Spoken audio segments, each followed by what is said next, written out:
Des nouveaux codes de la communication publique, ses missions, ses trajectoires, ses méthodes, ses opportunités aussi, vous allez le voir, elles sont extrêmement riches.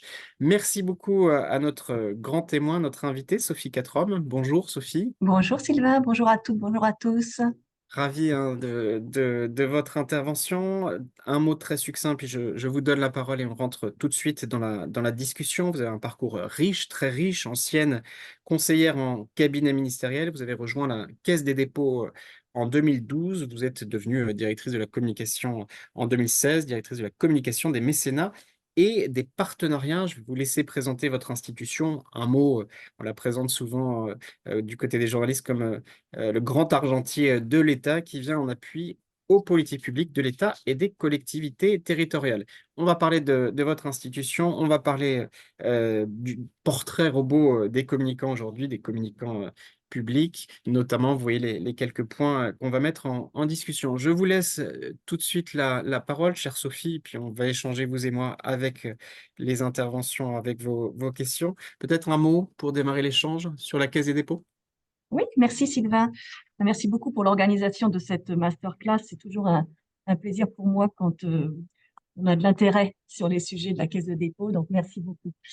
Et le pire pour moi, c'est quand je rentre tard le soir et que je prends un taxi vers 22 heures et que mon conducteur dit, mais au fait, que fait la Caisse des dépôts? Et là, ça rend humble parce qu'on se dit, voilà, bon, bah, c'est mon métier, on va recommencer, on va réexpliquer. Donc, merci en tout cas de me donner l'opportunité de parler de la Caisse des dépôts, qui est une très belle institution. Donc, effectivement, c'est un établissement, la Caisse des dépôts est un établissement public financier, souvent présenté à tort, euh, tu l'as dit, Sylvain, aussi comme le bras armé de l'État, ce qui n'est pas, comment dire, forcément vrai. En tout cas, ça demande à être nuancé. Donc, c'est un établissement public financier. Alors, dans cela, il y a le mot public. Et pourquoi public? Parce que c'est un établissement public financier qui est sous protection du Parlement depuis 1816. Donc, pour refaire vite, vite et rapidement un petit brin d'histoire, c'est que Napoléon, pour mener ses campagnes, avait demandé aux Français d'y participer et de prendre sur leur épargne. Donc, et ensuite, après les défaites de Napoléon, il y a eu une grosse crise de confiance en France et donc l'épargne ne travaillait plus. Donc c'est là où on a décidé, je crois que je ne sais même plus quel était le roi qui a succédé, je suis désolée, Louis XVIII, je crois, Louis XVIII, oui, ça doit être ça. a décidé de créer ce premier embryon de ce qu'est la Caisse des dépôts aujourd'hui, de recueil de l'épargne des Français, mais qui serait mise sous la protection du Parlement et non pas du gouvernement. Donc là, on en est toujours là, sous la protection du Parlement. Donc la Caisse des dépôts est surveillée par une commission, donc une commission de surveillance qui est composée de 3 députés, 2 sénateurs, des personnalités qualifiées nommées par le Parlement, d'autres nommées par l'État. Il y a aussi le directeur général du Trésor et, euh, et puis il y a 2 représentants du personnel. Donc voilà, ça c'est pour la gouvernance, un directeur général, un président de commission de surveillance qui est un parlementaire. Donc ça c'est pour le mot public dans établissement financier, établissement public financier. Pour le mot financier, en fait, alors comme je vous l'ai dit, on gère l'épargne des Français, le livret A, hein, 60% de la récolte du livret A revient à la Caisse des dépôts, l'autre pour les banques. Donc ces 60%, on les fait fructifier et on prête. Donc on prête, on est un prêteur, notamment pour construire des logements sociaux.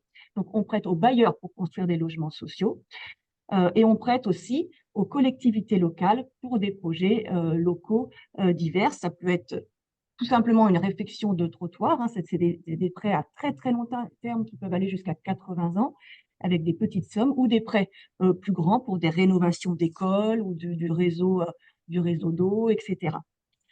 Et pour les logements sociaux, notre objectif, mais là depuis quelques années malheureusement on a du mal à le tenir, c'est d'essayer de prêter pour que les bailleurs puissent construire à peu près 100 000 logements par an, qui est à peu près l'équivalent de la ville de Nantes par exemple. Donc voilà, j'aime bien donner des indicateurs pour être plus précis parce que comme on est quand même très intermédiaire, c'est un petit peu ce qui nous anime aussi au quotidien.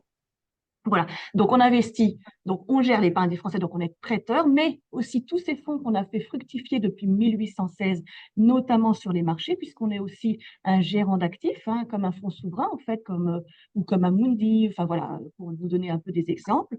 Donc on investit aussi en fonds propres, en cash, hein, à côté des prêts. Alors ça peut être des gros tickets. À titre d'exemple, on a mis un gros ticket dans l'usine de Vercors. Vous savez, c'est l'usine vers Dunkerque, Dunkerque, on en a beaucoup entendu parler, qui construit des batteries pour les voitures électriques, ou des plus petits tickets, notamment dans tout ce qui est énergie renouvelable. Là, dernièrement, en mai dernier, on a investi 5 millions dans une société qui fait du transport maritime décarboné. Ça veut dire pour qu'ils puissent acquérir des voiliers cargo supplémentaires et faire du transport décarboné. La Caisse des dépôts finance à peu près les 2 tiers d'énergie renouvelable en France, hein, puisque la transformation écologique, j'y reviendrai, c'est vraiment le premier axe stratégique pour nous. Voilà, donc voilà, ça c'était la gouvernance, c'était notre métier prêteur-investisseur. Et on a 3 métiers, là vous le voyez, Sylvain vous l'a mis, c'est en gros les métiers, c'est ceux qui apparaissent en rouge, hein. La gestion d'actifs, donc c'est ce que je vous disais, c'est tout ce qui est rendement, tout ce qui est rendement par les actions, hein, parce qu'on se finance maintenant essentiellement par les actions et les marchés financiers. Tout ce qui est prêt, rénovation de logement, tout ce que je vous ai expliqué en prêt et en investissement, c'est aussi la Banque des Territoires.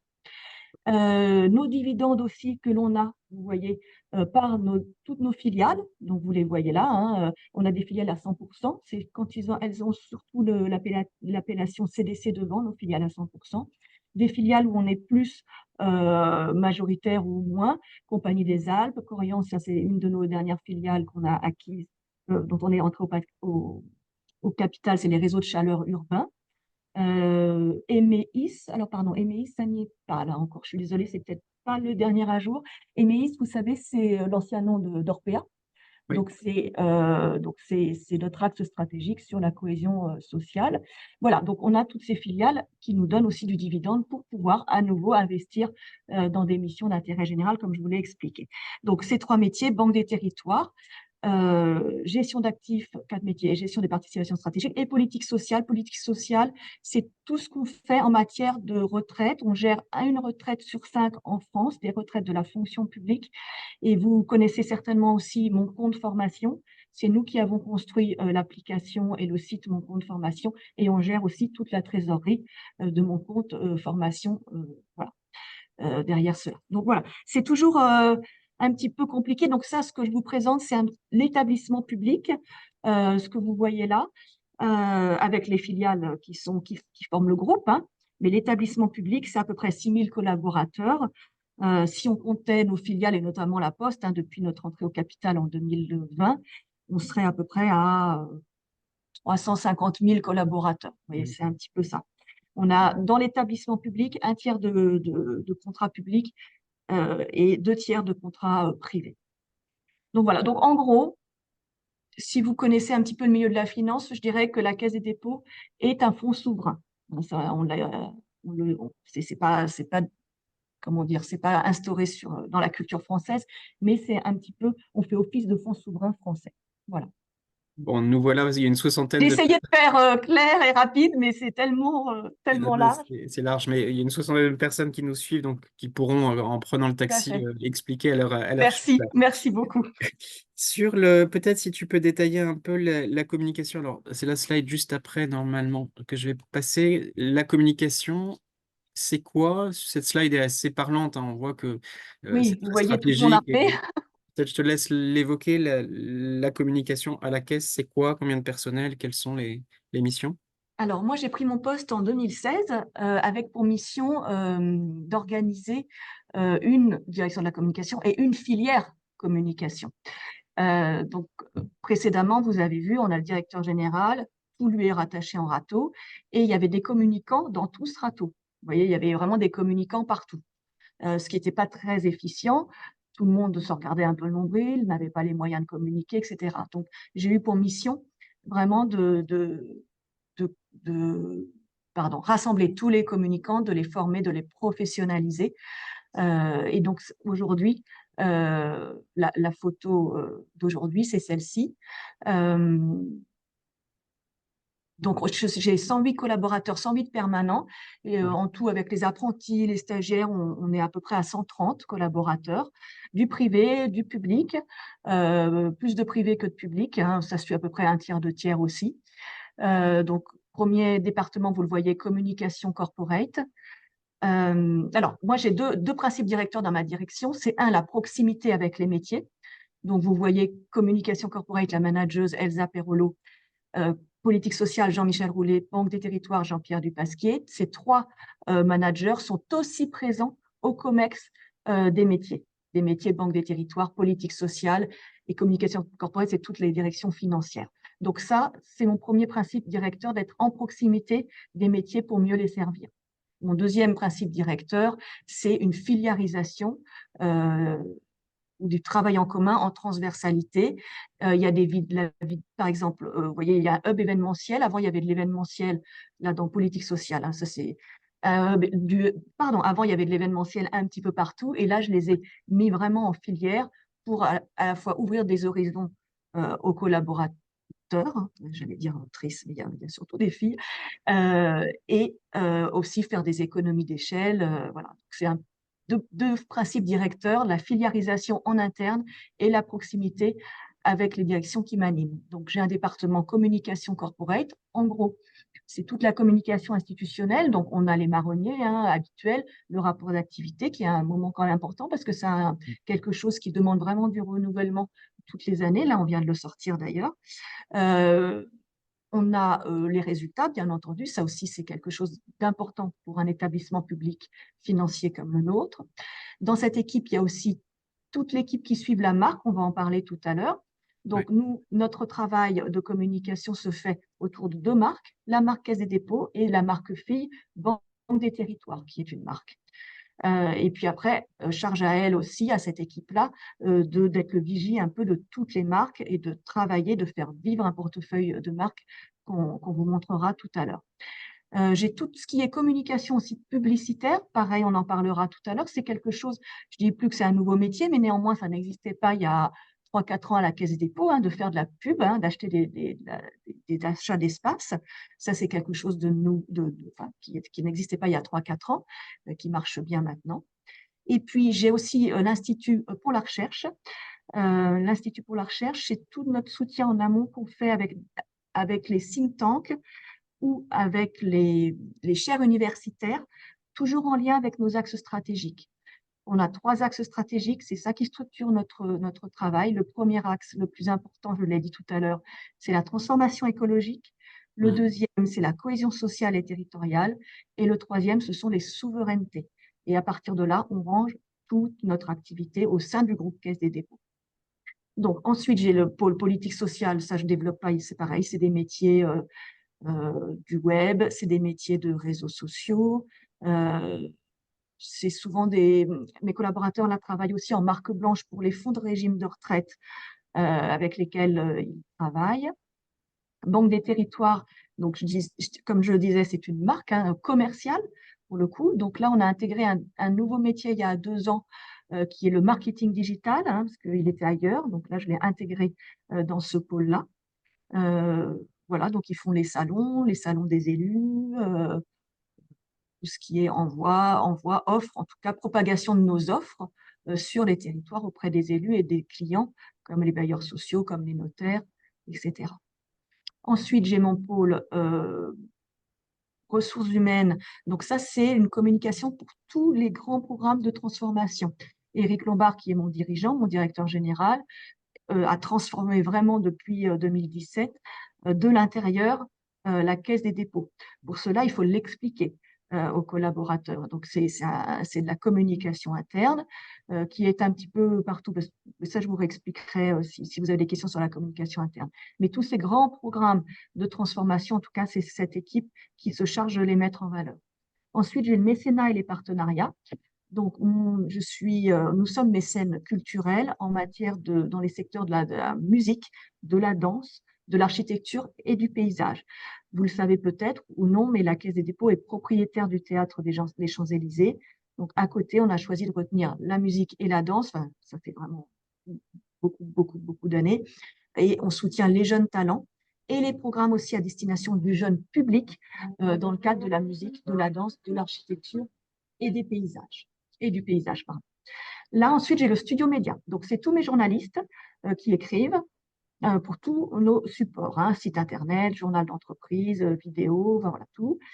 J'ai le studio créa, donc c'est tous mes directeurs artistiques, la PAO, etc. On pourra y revenir. J'ai mon pôle images et vidéo aussi, euh, voilà, mis aussi en transversalité. Et j'ai aussi, on fait beaucoup de création de mini-sites, enfin voilà. Vous savez que le digital, maintenant, n'est plus une question pour la communication. Donc voilà, c'est ce pôle-là. Ensuite, j'ai réseaux sociaux et presse. Bon, ça, c'est plus classique, vous connaissez bien, que je suis plus spécifiquement. Vous le savez, hein, les sujets sensibles, c'est par là que ça passe en premier, et notre image aussi, même si on a une vraie transformation de la presse en ce moment, vous le savez aussi. Et puis mon pôle appui et performance, je dirais que ça, c'est mon cockpit.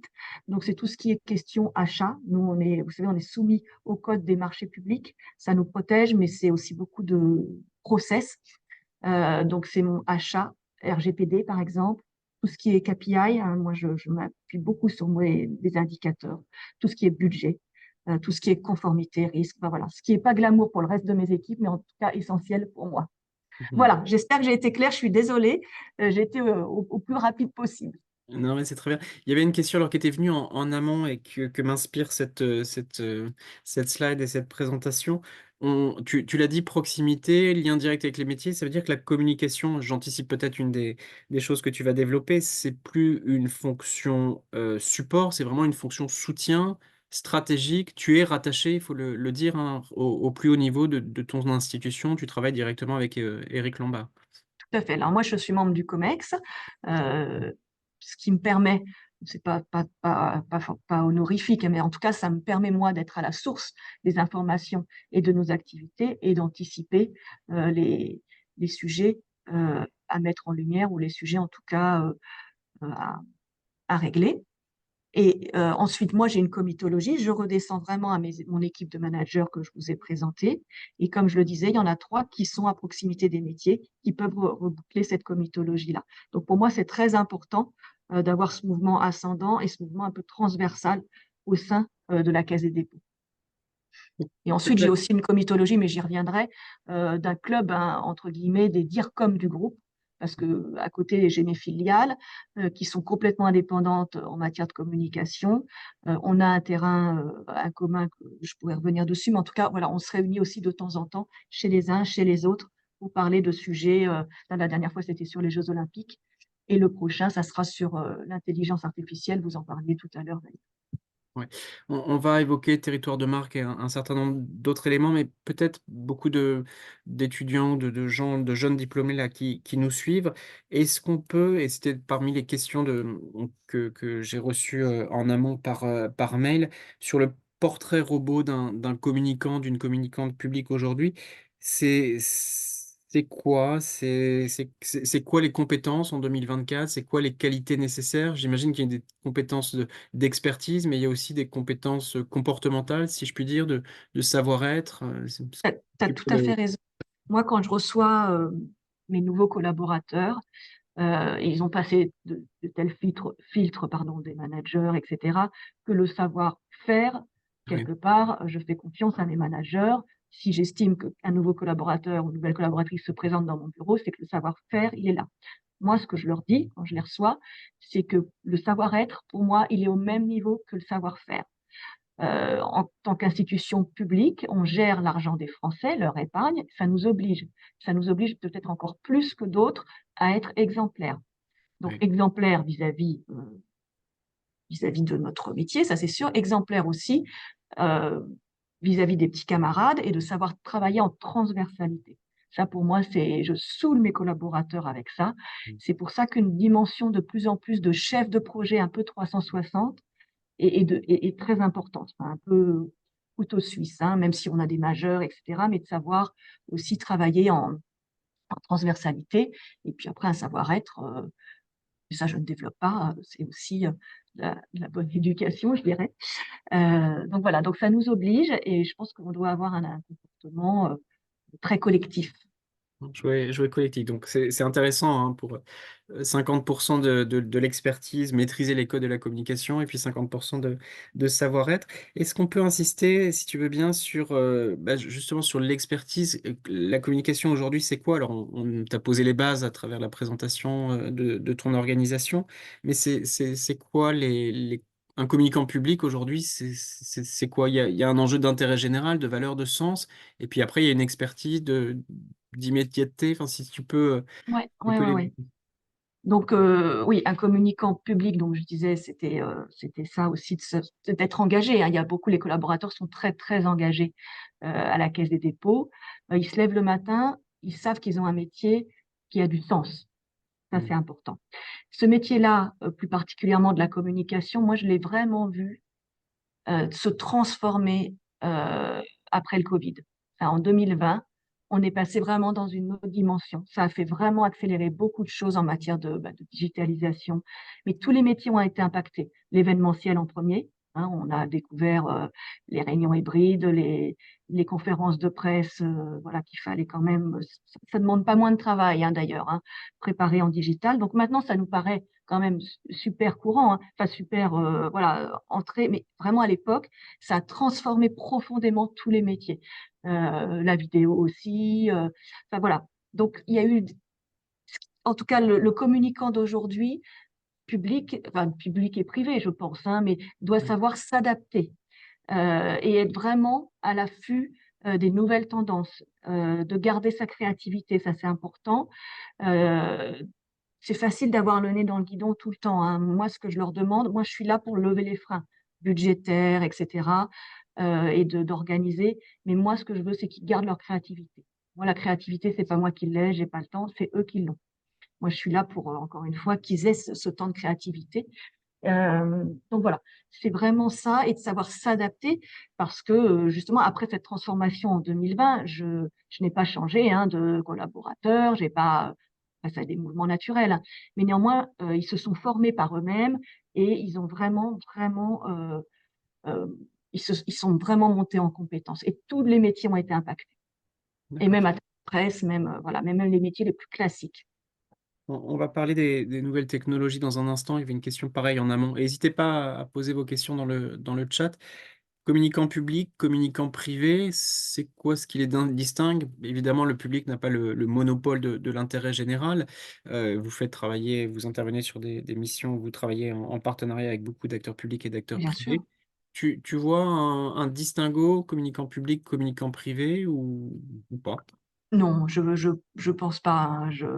Ce qui est bien, c'est de prendre le meilleur des 2 à chaque fois Ouais, et c'est ça l'hybridation, hein, ouais, et le directeur général avec Lombard, il en est, l'archétype puisqu'il vient lui du privé, hein. Il est pas haut fonctionnaire, il a fait tout son parcours dans la banque, dans les assurances et il a emmené, apporté avec lui à la Caisse des dépôts les meilleures pratiques du privé pour réformer, pour instaurer un vrai projet managérial, désiloté, ce qui fait que ça a cascadé et que nous, directrices, directeurs, on fait la même chose, on réplique cela dans nos équipes. Et quand je recrute, je prends le meilleur du privé, je prends le meilleur du public. Donc il n'y a pas de distinguo, c'est même peut-être même une richesse pour le coup, cette émulation. hmm. Alors tu évoques le Covid qui a beaucoup changé les choses en matière de articulation vie pro, vie perso, télétravail, etc. Enfin, je refais pas le truc. Là, on en parle avec les alumni, il y a un événement, Anne le mentionnait, le 17 septembre autour de l'IA, IA générative. Ces nouveaux outils, vous les appropriez, comment ça se passe? Ça transforme la communication, ça transforme les méthodes, ça transforme aussi la manière de travailler. Je pense que sur cette question de l'IA, il faut pas trop qu'on soit les lapins, qu'on fasse les lapins dans les phares de voiture parce que ça va venir naturellement. Nous, on est ouverts. Peu à peu, je sens que ça arrive dans les pratiques, voilà, de communication. À titre d'exemple, on se sert de l'IA pour rendre, maintenant, je sais plus comment ça s'appelle. Bref, on a un logiciel pour rendre plus accessible, Ouais. cas les documents pour les personnes en situation de handicap. Donc ça, voilà, c'est très concret, mais il ne s'agit pas de théoriser sur l'IA, etc. Par contre, ce que je souhaite, je sais que l'IA va arriver et que j'ai confiance en mes collaborateurs, ils vont peu à peu, comme ils l'ont fait à chaque fois, intégrer ça à leur pratique. Néanmoins, il faut aussi contenir cela. Et c'est pour ça qu'on a lancé un grand chantier en matière de communication responsable, parce qu'on sait aussi les coûts externes, hein, écologiques de l'IA générative. Hein, je pense qu'on n'en parle pas assez. Donc, il faut trouver le bon positionnement, savoir s'en servir, savoir aussi être sobre en matière de communication. Et ça m'importe beaucoup plus que l'IA enfin, moi, j'ai assez confiance dans, comment dire, dans l'imprégnation, dans la diffusion petit à petit de cela. Hein. C'est comme quand on disait le digital, Ouais. l'électricité au 19e, hein, ça va changer, mais on va l'incorporer. Mais Ouais. par contre, l'incorporer de manière en tout cas raisonnable. C'est ça aussi pour lequel je milite beaucoup. Et on a des chantiers, j'ai lancé des chantiers. C'est Karen Maître, la tête du studio Média, qui pilote un vaste chantier de communication responsable. À titre d'exemple, on a l'intention de faire une vidéo, donc on pense le site, on pense le matériel, on pense voilà de bout en bout d'une vidéo pour qu'elle pèse le moins écologiquement et le plus socialement parlant. Et le Ouais. stockage et tout ça, enfin, c'est le bout en bout de notre travail. Et que ces outils aussi, j'imagine, soient en appui des missions de tes collaboratrices, de tes collaborateurs, donc leur donner aussi des clés d'appropriation, de formation, d'accompagnement, j'imagine que ça fait partie. Tout à fait, tu as tout à fait raison. On a mis au point un catalogue de formation. Un de mes collaborateurs, hein, d'ailleurs, qui l'a fait, a mis au point un catalogue de formation. On a de la formation classique hein, dispensée par nos RH, mais on a besoin d'une formation plus spécifique au métier de la communication. Et dans ce catalogue, on a intégré effectivement des formations en lien avec l'IA. Question alors qui revient souvent sur les réseaux sociaux, mais on le voit, il y a une actualité qu'on n'évoque pas, hein, c'est pas l'objet de la discussion, mais sur les enjeux politiques, enfin toute la communication, l'immédiateté, les réseaux sociaux qui bouleversent les choses. Toi, tu es sur une communication institutionnelle, enfin la Caisse des dépôts est une institution qui travaille sur le temps long. Est-ce que alors, je fais des choses côté acteur public, des fois, je donne la parole à porte-parole du ministère de l'Intérieur, par exemple, qui me dit c'est très compliqué de répondre à un post sur Twitter, sur LinkedIn, un peu fake news, alors que nous, on communique sur la durée. Peut-être ces enjeux-là se posent moins à la Caisse des dépôts, mais n'empêche, comment tu articules la communication sur le temps long pour expliquer, pour que ton chauffeur de taxi comprenne bien, maintenant, nous tous, on a bien compris, avec des choses beaucoup plus rapides où tu peux avoir une actualité sur les politiques sociales, sur les territoires qui Ouais. vient, qui tombe dessus. Alors nous, on a beaucoup, beaucoup investi les réseaux sociaux. Ouais. Vous pouvez aller voir, on a des comptes partout. Le dernier, c'est le compte TikTok, bien sûr, qu'on a sorti il y a 1 an et demi maintenant. Toujours dans un but de pédagogie, hein, de parler au grand public de qui on est, qu'est-ce qu'on fait de l'argent des Français, voilà, concrètement. Et les réseaux sociaux, pour nous, c'est essentiel. C'est essentiel. Dedans, donc, on a des campagnes, on pourra y revenir tout à l'heure, que je vous montrerai, hein, on décline nos campagnes là-dedans. Et ça fait 5-6 ans maintenant qu'on travaille avec des influenceurs Ouais. euh, pour, euh, pour faire passer ces messages. Alors, on a eu alors Hugo Décrypte, hein, que tout le monde connaît. Nous, on l'accompagne, enfin, il nous accompagne, on s'accompagne en tout cas depuis 6 ans. Au tout début, voilà, on l'a encore connu petit, et c'est vraiment lui, il est en haut de la mêlée. Hein, il en a fait un métier à part entière de nouveau journalisme. Et puis, on a Explore Média cette année, je ne sais pas si vous connaissez. Et puis, l'année dernière, on avait pris, vous savez, Giami. Oui, c'est lui, vous savez, qui faisait C'est pas sorcier. Ouais, ouais, ouais, Voilà, ouais. voilà. Bon, il y avait aussi Girl Go Green une année, Gaspard G. Enfin bon, bref, voilà. Donc, on travaille vraiment avec des influenceurs depuis 5-6 ans. Donc, les réseaux sociaux, voilà, sont omniprésents pour nous. Voilà. Ah ouais, le temps passe très très vite, c'est passionnant. Ouais, je suis désolée, hein, Non, non, bah non, non, non, pas du tout. On devrait faire des masterclass de 2 heures maintenant. Il y avait une slide sur les territoires de marques que je vais essayer de faire apparaître. Il y a plein de marques. trouve ça bien de voir un peu les bandes de l'Empire, je dirais, des sociétés par leur marque. Donc, c'était Hmm. juste voilà, ce que je voulais vous montrer. Donc, certaines marques vont plus vous parler, comme BPI France, hein, on est actionnaire avec l'État.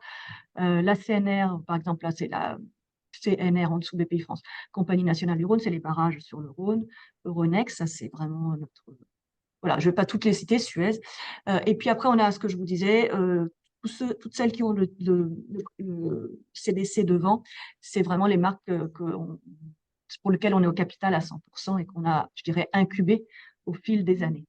Donc Mais sur je ce, trouve ça bien d'avoir, voilà, on a rangé un peu la maison quand mes équipes marques se sont formées et qu'on a créé cette filière communication. Ça s'est fait au fil du temps et je trouve ça toujours très instructif. oui, carrément. Donc architecture de marque, donc c'est un logo, c'est un narratif, c'est des C'est communications. tout. Ça va de la musique du téléphone à la charte graphique, au logo, au respect du logo. Ça, à la fois, faut être pédagogue, mais aussi vigie. Au message, aux mots utilisés. Enfin, vous le savez, hein, une Hmm. architecture de marque, ça comprend tout. Et on Ouais, l'a refaite en 2018 et c'est une matière vivante, hein. Euh, et cette parce qu'on matière a vivante, lancé. ça veut dire qu'elle est souvent challengée, vous, en fonction peut-être de l'évolution de l'actualité ou quoi? Enfin, c'est ça, Oui, vous. tout à fait. Par exemple, la marque Banque des Territoires, on l'a revue l'année dernière, on l'a fait évoluer. Euh, pas de la cave au grenier, hein, mais c'est une matière qui vit. On fait évoluer le logo, on fait évoluer le graphisme, voilà. Donc, il y a des nuances à apporter de temps en temps, une petite rénovation. Donc, c'est quelque chose qui vit, hein, quand même.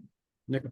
Si on s'arrête peut-être sur la Banque des Territoires, donc c'est l'un des piliers qui porte notamment les enjeux de transition dans les territoires. La Banque des Territoires, de mémoire, a été lancée, En fruit d'une 2018. organisation il y a quelques années, voilà, qui est très très connectée au territoire. Donc il y a une actualité, il y a des enjeux, la question des transitions monte très très fort. Ça veut dire que vous redéfinissez cette architecture ou cette stratégie de façon constante, quoi. C'est ce que tu mentionnes, en lien avec les métiers, en lien avec le plus haut niveau. Non, non, non, non, là, on l'a fait l'année dernière parce que on l'avait lancé en 2018, donc l'année dernière, 23. Donc voilà, on a estimé qu'au bout de quelques années, il y avait des choses. Et puis une marque à faire évoluer aussi selon les pratiques digitales aussi, hein. Un logo, il peut être déformé. Enfin, voilà, il y a quelque chose. Il y a aussi une lisibilité à accroître aussi quand on vend nos offres. Parce que alors la marque Banque des Territoires, autant la marque Caisse des Dépôts, c'est la marque institutionnelle, comme tu le disais, la marque Banque des Territoires, c'est vraiment une marque commerciale. D'accord, Donc, et vraiment, elle fait des campagnes beaucoup plus que la marque Caisse des Dépôts. Donc, c'est vraiment quelque chose qui doit être visible d'accord. auprès Je, des élus. je reprends, je remouline un petit peu parce qu'il y avait une question en amont là sur les personnes qui nous suivent et encore une fois, vous pouvez poser vos questions dans le chat sur les trajectoires pro. Tu es directrice de la communication de la Caisse des dépôts, une institution extrêmement impactante. Comment on devient, simplement, basiquement, je te la pose directement, comment on devient DIRCOM, comment on devient directrice de la communication d'une institution telle que la tienne?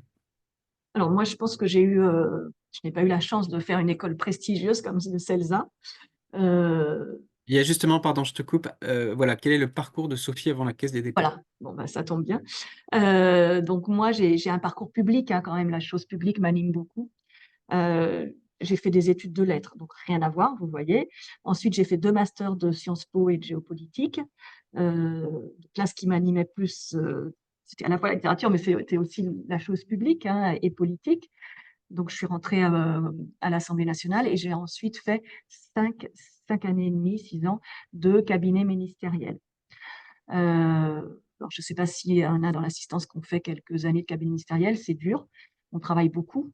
Donc, il y a un moment donné, au bout de 5 ans, on se dit, bon, faut que je change de vie. Quand on commence à parler comme son ministre, on se dit qu'il faut vraiment partir. Donc, j'ai rejoint mon ancien ministre Jean-Pierre Jouyet à l'époque, qui avait été nommé à l'autorité des marchés financiers, où je me suis occupée un peu de communication, mais essentiellement de relations parlementaires. Et puis ensuite, il a été nommé à la Caisse des dépôts, donc il m'a pris dans ses bagages au sein de son cabinet comme chef de cabinet, puis il m'a nommée directrice de cabinet. Lui a succédé un autre directeur général, Pierre-René Lemas. J'ai continué avec lui comme directrice de cabinet, mais il m'a nommée directrice de la communication, avec, comme je vous le disais, cette mission d'organiser et de former tous les communicants de la maison. Donc C'est c'est un parcours un peu atypique qui demande beaucoup d'investissement et puis beaucoup de... Oui, voilà, c'est ça. Ça veut dire aussi, peut-être par extension, que dans tes équipes, tu mentionnais une centaine, 108 collaborateurs et 130 au total. Il y a des gens qui sont formés à la communication, mais pas que. Il y a d'autres parcours. Tu prends des profils un peu différents dans tes équipes, des gens qui ont fait aussi un pas de côté, qui n'étaient pas forcément formés à la com. Oui, tout à fait. Par exemple, la personne qui est à la tête de l'équipe marque vient d'une direction du réseau, enfin bref, peu importe. Elle s'est formée un peu sur le tas. Bon, en général, c'est quand même des communicants, hein, mais j'ai des profils effectivement plus généralistes en tout cas, et qui se sont adaptés à la matière communication. Et par extension, enfin, en prolongement, tu vois dans tes équipes, tu es DIRCOM depuis 2016, des gens qui sont dans la com et qui derrière vont faire autre chose, en administration, en politique, Ouais, ou ailleurs. ouais, tout à fait. Ben, j'ai eu la chance d'avoir de très bons profils IRA. Les IRA, c'est les instituts régionaux d'administration. Et c'est une formation qui correspond très bien à la Caisse des dépôts. Ils sont bien cortiqués pour l'ADN de la Caisse des dépôts. Et j'en ai un collaborateur qui était au mécénat et qui est maintenant en direction régionale Île-de-France, donc qui s'occupe des prêts et des investissements pour les élus d'Île-de-France, enfin les acteurs locaux d'Île-de-France. Une autre qui est passé dans une autre direction, qui maintenant passe son concours de l'INSCP, vous savez, ce qui remplace l'ENA. Donc voilà, par exemple, pour ces parcours-là, j'arrive à leur construire, pour ces profils-là, j'arrive à leur construire des parcours. Pour les autres, pour les privés, et puis même pour les publics, hein, mais pour les privés, Éric Lombard a voulu vraiment densifier, se rapprocher de ses filiales. Donc on a sorti un grand programme qui s'appelle Vision Group, D'accord. et donc, on se rencontre, on a des thèmes communs. Donc, c'est ce que je vous disais tout à l'heure avec mon club des DIRCOM. Et on échange des postes, etc. Et à titre d'exemple, j'ai une de mes manageuses qui était à la tête de la communication corporate, qui est partie diriger la communication d'ICAD. Hmm. Vous voyez, c'est un peu des synergies comme ça qu'on essaie de faire avec les filiales. Donc ça, c'est des parcours intéressants.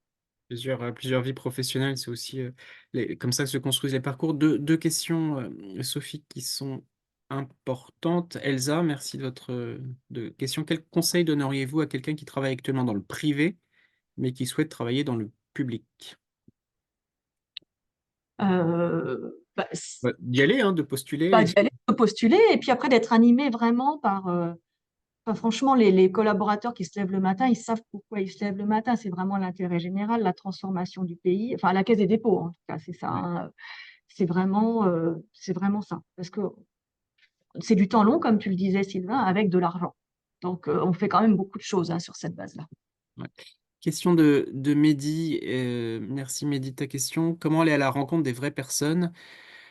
Enfin, des vraies personnes, donc des personnes qui peuvent être coupées peut-être du digital, qui peuvent être coupées des stars entre guillemets que tu as mentionnées, des stars de l'influence qui n'ont pas forcément les nouveaux outils. Est-ce qu'il n'y a pas, enfin, comment tu fais pour Je comprends. t'adresser à tout le monde, et notamment sur les enjeux de politique sociale, c'est évidemment très important. C'est une très, très bonne question que je n'ai pas encore résolue. Mhm. Comment... On avait fait une enquête de notoriété de la Caisse des dépôts, on l'a fait tous les 2 ans. Euh, et il est vrai qu'elle révélait le profil type, c'est une femme non salariée qui habite l'Est de la France et qui, voilà, donc, et qui ne connaît pas donc la Caisse des dépôts.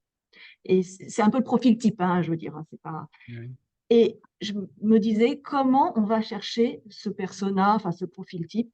Et j'avoue que j'ai pas encore la réponse.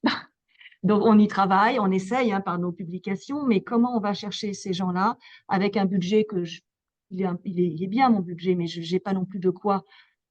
Cette personne-là, je me disais, qu'est-ce qu'elle regarde? Elle regarde peut-être le journal de 20 heures, la météo, il faudrait peut-être avoir des petits films avant, mais c'est vrai que ça coûte extrêmement cher. bah, voilà, c'est vraiment des interrogations comme ça que j'ai et que je n'ai pas encore résolues avec mes équipes. Parce qu'on rappelle, hein, 12-13 millions de Français qui n'ont soit pas les outils du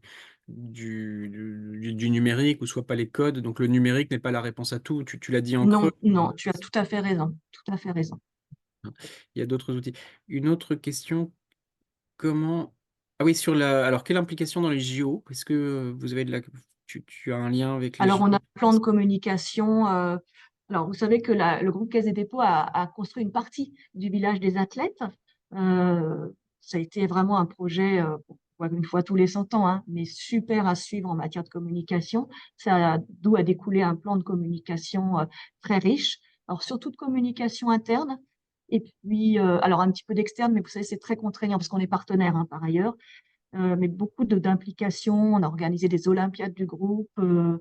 Enfin même pas nous, hein, c'est même les associations sportives du groupe qui l'ont fait. On a des petites épreuves, on a des places à gagner, enfin voilà. Donc il y a des choses intéressantes. On a aussi organisé un quiz sur la stratégie de la Caisse des dépôts. Si on répondait bien, on pouvait être tiré au sort et gagner des places. Donc ça permet aussi de diffuser la stratégie de la Caisse des dépôts. Enfin, voilà, multiples comme ça livrables de communication dans le cadre des JO. Et je crois que tu avais, je sais pas si tu l'as retrouvé, Sylvain, la campagne de pub sur les JO. Là, Euh, figure-toi que j'y suis pas arrivé, mais je ah, vais... mais c'est pas grave. On a On une va belle la- campagne de pub qu'on va afficher sur notre pignon d'Austerlitz et qu'on a affiché pour ceux qui passent devant sur du côté quai du 56 rue des Quais Anatole France. on va faire avec Anne un papier, un article compte rendu. On remettra tous ces Ouais, visuels. super, Il super. y a une question de Perrine qui est très bien. Merci Perrine. Comment organisez-vous la gestion de crise, par exemple, sur les sujets de relations sociales au sein du groupe, donc Une politique très de bonne retraite, question. handicap, insertion, etc., etc. En termes de gestion de crise, comment ça se passe? Et puis peut-être quelles compétences en termes de gestion de crise? Alors, les gestions de crise, on a de plus en plus, il est vrai que avec un périmètre qui s'est élargi avec la moto capitale de la Poste, etc., on est beaucoup plus sur un territoire chrysogène, hein, à la Caisse des dépôts. Euh, Néanmoins, on l'est moins qu'à la Poste, hein. Moi, je suis pas en fronte par rapport au DIRCOM que je soutiens, que j'aide, etc. Mais on y est quand même de plus en plus. Alors, des crises, qu'est-ce que ça peut être bah, Mediapart, tout ça, je gère ça. On n'a pas encore eu, je touche du bois, mais de crise. Si on a été hacké, voilà, quelquefois, ça par exemple c'en est une, parce que je cherche des crises où c'est tous les acteurs de la Caisse des dépôts qui sont mis en synergie. Donc le fait de faire tomber nos serveurs, etc., ça nous est arrivé. Donc comment on s'organise, tout est bien normé, hein, à la Caisse des dépôts. On a des cellules de crise et moi avec mes équipes, bah, on se réunit et puis on gère la crise et tout le monde sait quoi, enfin, c'est moi qui gère tout ça et tout le monde a sa mission bien définie. Donc, il faut anticiper, une crise s'anticipe. Et puis Alors ça, tu as aussi, tout à fait raison. C'est d'ailleurs une des qualités tout à l'heure sur laquelle je voulais revenir. Pour moi, une des qualités pour mes collaboratrices et collaborateurs, c'est anticiper. Avoir toujours un coup d'avance par rapport à ce qui peut se passer, par rapport alors, aux nouvelles tendances, mais aussi à ces crises. Savoir ce qui peut, comment on peut y répondre assez rapidement, mais toujours avoir le coup d'avance, pour moi, c'est très, très important. et ça, donc c'est des compétences peut-être aussi de savoir-être. Ça suppose aussi une organisation qui est liée au plus haut niveau, à la stratégie, et que vous soyez bien connecté, à Tout à fait. l'actualité ou à ce qui se dit, hein, c'est ça? Ouais, ouais, tu as tout à fait raison, d'où ma présence au COMEX, hein. C'est vraiment des circuits très courts euh, pour pouvoir gérer ces crises. Très Mmh. important. Sophie, c'est terrible, il est 12h47. Je sais que tu as un agenda très chargé. Yes. Et puis le principe de ces masterclass, c'est justement d'avoir un format un petit peu dynamique. Peut-être en question conclusive, beaucoup de jeunes diplômés du CELSA qui ont fait une école remarquable et qui en plus s'engagent dans l'association et qui va suivre tous nos événements. Qu'est-ce que tu dis à quelqu'un qui aujourd'hui se pose des questions ou sur la communication se dit bof bof, ou est-ce que j'y vais, ou peut avoir des interrogations? Qu'est-ce que tu dis à un apprenti ou quelqu'un qui veut s'engager dans la com? La com prend une importance, je pense. Il y a un directeur général d'une entreprise publique d'ailleurs qui m'a dit, pour succéder aux directeurs généraux, voilà, d'entreprise, il faut regarder les communicants. enfin, le vivier, il est dans les communicants aussi. Il n'est pas forcément dans les DAF ou dans les... Parce que la communication tient et va tenir, vous savez, une place mais énorme Ouais. dans en plus dans un monde qui est fragmenté, qui est parcellaire, une place pour décrypter ce monde, qu'on soit une entreprise, qu'on soit une institution publique, il y a vraiment, je pense, une mission de décryptage par la communication. Une communication qui engage, ça c'est très important, communiquer pour engager. Ça c'est vraiment important aussi. Et le troisième principe, je l'avais aussi émis, c'est communiquer pour transformer, forcément. Parce que enfin en tout cas pour la Caisse des dépôts, on communique aussi sur nos missions d'intérêt général et on essaie de transformer notre pays. Donc, c'est vraiment, c'est ça qui doit animer, mais même dans une entreprise, hein, c'est pas que la Caisse des dépôts, hein. Et en plus, même dans l'écosystème de l'entreprise, une direction de la communication est aussi une direction je dirais, d'arbitre, où tous les intérêts se rejoignent et où on essaie de trouver le meilleur atterrissage possible en interne pour toutes les directions. Je ne sais pas si je suis très claire, mais souvent, c'est un rôle un petit peu comme ça, central Ouais. et qui prend de plus en plus d'importance.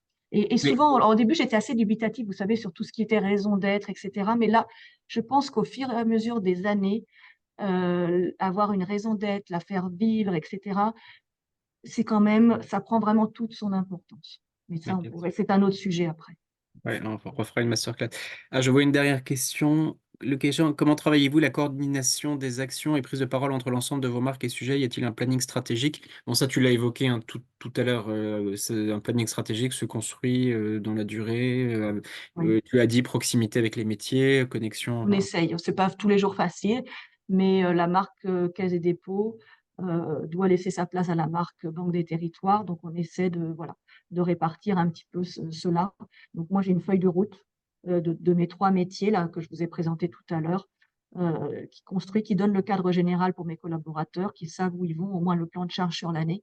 Et on essaie un petit peu de coordonner tout ça. C'est pas parfait, mais on essaye en tout cas. parfait, merci beaucoup. Alors, 12h50, on est dans les arrêts de jeu. Je vous propose d'en rester là. C'est à la fois frustrant parce qu'il y a encore beaucoup de choses à dire, mais je vous renvoie vers l'article qu'on va faire, peut-être des liens qu'on va ajouter, des visuels.